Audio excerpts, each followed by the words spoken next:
The Hoodoo Gurus are an Australian rock band formed in Sydney in the early 1980s. As a Sydney local originally, although I'm a full-blown Queenslander now, and as a boy who grew up in the 80s, my older and cooler cousins would often listen to them. Naturally, I thought the Gurus were the height of cool. I don't ever remember the band being overly political back then, but fast forward a few decades to 2020, and Australia's largest independent music website, The Music, reported, "Hoodoo Gurus take on Trump. He's offended us for years, and now we're giving some back." They were talking about their song at the time, Hung Out to Dry, which was essentially a 3-minute attack on President Trump. In a segment on Channel 10's now-defunct The Project, lead singer Dave Faulkner said, "It's the exact opposite of a love song. In fact, it's an I hate you song." In a reply to a YouTube comment, the band was even more blunt. "We were just sick of thinking about that orange bastard." Okay, so they hate Trump. Hardly a unique position. But as we've seen lately, their political sights aren't just set on Washington. In 2023, guess what they supported? The Indigenous voice to Parliament. The headlines read, "Anthony Albanese's rock star treatment alongside Hoodoo Gurus at Yes event." Despite these rockers telling Australians to vote yes in the voice referendum, for some reason Australians didn't listen and voted no. How could this be? How could we ignore the advice of these rebellious, anti-establishment rock icons? They were simply telling us how to vote and demanding that we fall in line with the government. But the biggest Hoodoo Guru political news happened just recently.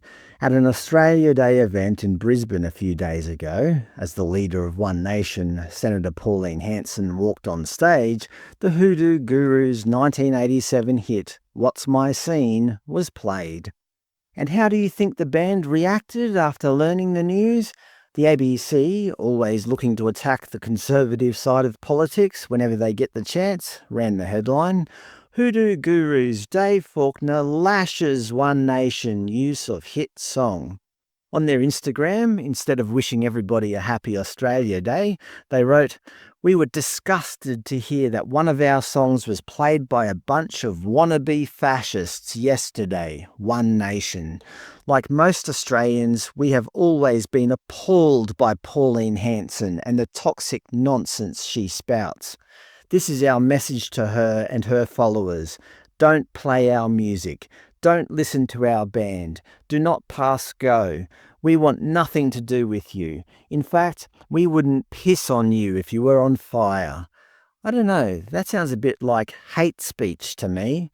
Admitting they'd rather let One Nation supporters, that is, their fellow Australians, burn than offer them a drop of basic human decency.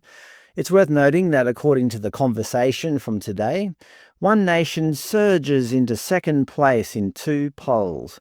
The recent YouGov results show One Nation overtaking the coalition. So when the Hoodoo Gurus openly attack One Nation supporters, they're attacking a massive chunk of regular Australians. The band claimed to be all about inclusivity and unity, yet they openly label these people wannabe fascists and claim they'd rather watch them burn than even piss on them. And who are they to tell people what they can and can't listen to?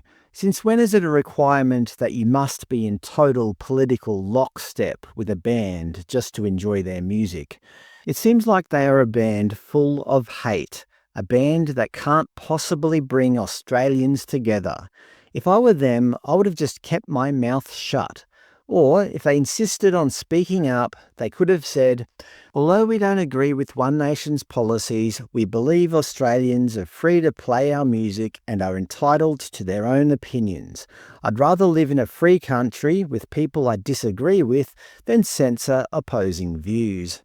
But no, they chose the "all One Nation supporters are fascists" rhetoric instead. I've got one piece of advice for the Hoodoo Gurus. Stick to music.